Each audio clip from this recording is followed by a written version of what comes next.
আসসালামু আলাইকুম সুপ্রিয় বন্ধুরা, জানিয়ে দিচ্ছি মুক্তিযুদ্ধ বিষয়ক গুরুত্বপূর্ণ সংবাদ রয়েছে। নতুন মুক্তিযোদ্ধা 18,168। বিগত আওয়ামী লীগ সরকারের শাসনামলে 2010 থেকে 2024 সাল পর্যন্ত জাতীয় মুক্তিযোদ্ধা কাউন্সিলের জামুকার 90টি সভা অনুষ্ঠিত হয়েছে। এসব সভার মাধ্যমে নতুন করে মুক্তিযোদ্ধাদের তালিকাভুক্তি ও যাচাই বাছাই করা হয়।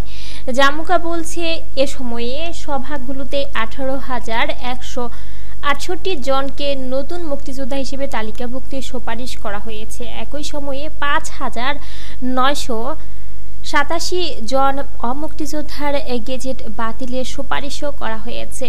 তবে এ সময় অমুক্তিযোদ্ধা হয়েও মুক্তিযোদ্ধার খাতায় নাম লেখানোর বেশ কিছু অভিযোগও উঠেছে।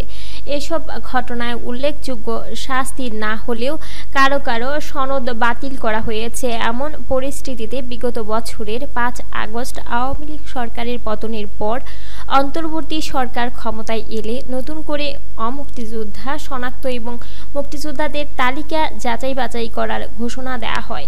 সেই লক্ষ্যে মুক্তিযোদ্ধার সংজ্ঞা পরিবর্তন সহ জামুকা আইন সংশোধন করে অধ্যাদেশ করার উদ্যোগ নেওয়া হয়। গত 2রা ফেব্রুয়ারি মুক্তিযুদ্ধ বিষয়ক মন্ত্রণালয়ের ওয়েবসাইটে জাতীয় মুক্তিযোদ্ধা কাউন্সিল সংশোধন অধ্যাদেশ 2025-এর খসড়া উন্মুক্ত করা হয় মতামতের জন্য। খসড়া অধ্যাদেশে প্রস্তাবিত নতুন সংজ্ঞা অনুযায়ী মুক্তিযুদ্ধে সরাসরি অংশগ্রহণকারী পাকিস্তানি বাহিনী ও তাদের সহযোগী দ্বারা নির্যাতিত নারী, বীরাঙ্গনা এবং বীর মুক্তিযোদ্ধাদের চিকিৎসা সেবা প্রদানকারী ফিল্ড হাসপাতালে এর ডাক্তার, নার্স ও চিকিৎসা সহকারী বীর মুক্তিযোদ্ধা হিসেবে গণ্য হবেন। খসড়ায় মুক্তিযুদ্ধ বিষয়ক পরিচালনাকারী মুজিবনগর সরকারের সঙ্গে সম্পৃক্ত সব এমএনএ, জাতীয় পরিষদ এর সদস্য ও এমপি, আঞ্চলিক পরিষদের সদস্য যারা পরবর্তী সময়ে গণপরিষদের সদস্য হয়েছিলেন তাদের সহ বিশ্ব জনমত গঠনে ভূমিকা রাখা ব্যক্তিরা, মুজিবনগর সরকারের কর্মকর্তা, কর্মচারী ও দূত, স্বাধীন বাংলা বেতার কেন্দ্রের শিল্পী, কলাকৌশলী, মুক্তিযুদ্ধের সপক্ষে দায়িত্ব পালনকারী বাংলাদেশি সাংবাদিক ও স্বাধীন বাংলা ফুটবল দলের সদস্যদের মুক্তিযুদ্ধে সহযোগী করার প্রস্তাব দেওয়া হয়। তবে সম্প্রতি এই অবস্থান থেকে কিছুটা সরে এসেছে মুক্তিযুদ্ধ বিষয়ক মন্ত্রণালয়। রণাঙ্গনের যোদ্ধা, বীরাঙ্গনা ও ফিল্ড হাসপাতালের চিকিৎসা সেবাদানকারীদের সঙ্গে মুজিবনগর সরকারও মুক্তিযোদ্ধার স্বীকৃতি পাবে বলে জানিয়েছে মুক্তিযুদ্ধ বিষয়ক উপদেষ্টা ফারুক আজম। তবে অন্যান্যরা মুক্তিযুদ্ধের সহযোগী হিসেবেই থাকবেন। এ বিষয়ে মুক্তিযুদ্ধ বিষয়ক উপদেষ্টা ফারুক আজম বলেন, মুক্তিযুদ্ধের সময় যারা প্রবাসী সরকারের ছিলেন মুজিবনগর সরকার, তারা মুক্তিযোদ্ধা হিসেবে স্বীকৃত হবেন। তবে এমএনএ, এমপি তো সবাই মুক্তিযুদ্ধের সঙ্গে যুক্ত ছিলেন না, তারা সহযোগী হিসেবেই থাকবেন। সরকারটা মুক্তিযোদ্ধা হিসেবে স্বীকৃত হবে। খসড়ার এই জায়গাটা সংশোধন হবে। সরকারের যুদ্ধ পরিচালনা করছে, সরকার তো থাকবেই। এ বিষয়ে মুক্তিযুদ্ধ জাদুঘরের ট্রাস্টি সারোয়ার আলী বলেন, স্বাধীনতার অর্ধশত বছর পরও মুক্তিযোদ্ধার সংজ্ঞা নির্ধারণ ও যাচাই বাছাই প্রক্রিয়া চলছে। জাতির জন্য এর চেয়ে দুর্ভাগ্যজনক আর কিছু হতে পারে না। আমার বিবেচনায় সশস্ত্র মুক্তিযোদ্ধার পাশাপাশি বহির্বিশ্বে যারা জনমত তৈরি করেছেন, স্বাধীন বাংলা বেতারে কাজ করেছেন, মুজিবনগর সরকারের প্রশাসনে যারা ছিলেন, সাংবাদিক সহ যারা মুক্তিযুদ্ধে অবদান রেখেছেন, তাদের জন্য বিভাজন করাটা উচিত হবে না।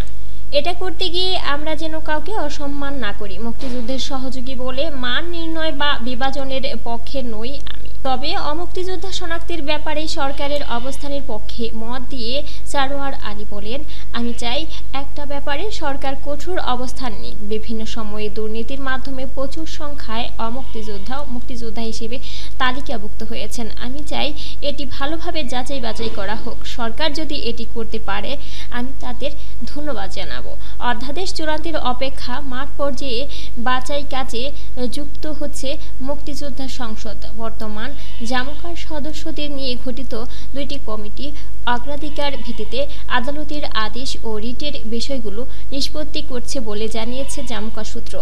সেই সঙ্গে মুক্তিযুদ্ধ বিষয়ক মন্ত্রণালয়ও সরকারি চাকরিতে মুক্তিযোদ্ধা কোটায় নিয়োগপ্রাপ্ত 89,235 জনের ডেটাবেস ও তথ্য যাচাই বাছাই কাজ করছে। এরই মধ্যে 40,000-এর মতো তথ্য যাচাই করা হয়েছে বলে জানিয়েছে মুক্তিযুদ্ধ বিষয়ক উপদেষ্টা।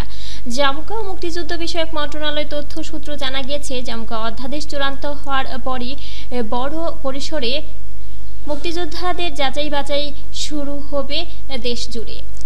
এই কাজে মাঠ পর্যায়ে প্রত্যক্ষভাবে যুক্ত করা হবে মুক্তিযোদ্ধা সংসদকে। মুক্তিযোদ্ধা সংসদকে সক্রিয় ও সংসদের নির্বাচন ধারাও সংশোধনের প্রস্তাব দেয়া আছে জামুকার খসড়া অধ্যাদেশে। আগামী এপ্রিলের মধ্যেই অধ্যাদেশটি উপদেষ্টা পরিষদের সভায় চূড়ান্ত হতে পারে। এ বিষয়ে ফারুকী আজম বলেছেন, আমি মুক্তিযোদ্ধা সংসদকে সক্রিয় করতে চাই। এর জন্য জামুকা অধ্যাদেশ পাশ করতে হবে। এখন সংসদে প্রশাসক নিয়োগের বিধান রয়েছে, প্রশাসনকে কাজ হচ্ছে না। সংসদ গ্রাম পর্যন্ত বিস্তৃত। বিভিন্ন জায়গায় এই যাচাই প্রক্রিয়ার সঙ্গে রণাঙ্গনের সত্যিকারের মুক্তিযোদ্ধা তাদের সম্পৃক্ত করতে হবে। তারাই তো এলাকার মুক্তিযোদ্ধাদের চেনেন জানেন। স্বেচ্ছায় গেজেট বাতিলের আবেদন 10-12 অমুক্তিযোদ্ধার। গত ডিসেম্বরে মন্ত্রণালয়ে এক সংবাদ সম্মেলনে উপদেষ্টা বলেছিলেন, কোনো মুক্তিযোদ্ধার তালিকা থেকে স্বেচ্ছায় নিজেকে সরিয়ে নিলে তাকে ইনডেমনিটি দায়মুক্তি দেওয়া হবে, অন্যথায় তাদের বিরুদ্ধে আইনানুগ ব্যবস্থা নেওয়া হবে। এই আহ্বানে সাড়া দিয়ে 10 থেকে 12 জন অমুক্তিযোদ্ধা এরই মধ্যে নাম প্রত্যাহারের আবেদন জানিয়েছেন বলে জানান উপদেষ্টা। এর আগে জামুকার 92তম সভায় যেসব অমুক্তিযোদ্ধা স্বেচ্ছায় গেজেট ও সনদ বাতিল করতে ইচ্ছুক তাদের এবছরের 26 মার্চ পর্যন্ত সময় দেওয়ার সিদ্ধান্ত নেওয়া হয়, তবে পরে সে সিদ্ধান্ত আর বাস্তবায়ন করা হয়নি। বিষয়টির ব্যাখ্যা দিয়ে ফারুকী আজম বলেন, 26 মার্চের কথা আমরা আলোচনা করছি, কিন্তু সময় নির্ধারণ করে দেয়নি। এটার একটি সুনির্দিষ্ট তারিখ আমরা দিয়ে দেব যে এত তারিখের ভেতর যদি তারা চলে যান তাহলে তাদের বিরুদ্ধে আর কোনো ধরনের ব্যবস্থা নেওয়া হবে না। আমি মনে করছি এই সুযোগটা দিলে অনেকেই অমুক্তিযোদ্ধা সরে যাবে। সুপ্রিয় বন্ধুরা, এই ছিল মুক্তিযুদ্ধ ভিত্তিক গুরুত্বপূর্ণ তথ্যগুলি। পরবর্তীতে মুক্তিযুদ্ধ বিষয়ক খবর পেতে আমাদের কুইট নিউজ বাংলা ইউটিউব চ্যানেলটি সাবস্ক্রাইব করবেন এবং বেল বাটনে ক্লিক করে রাখবেন। বেল বাটনে ক্লিক করার ফলে সকল ভিডিও নোটিফিকেশন সবার আগে পেয়ে যাবেন।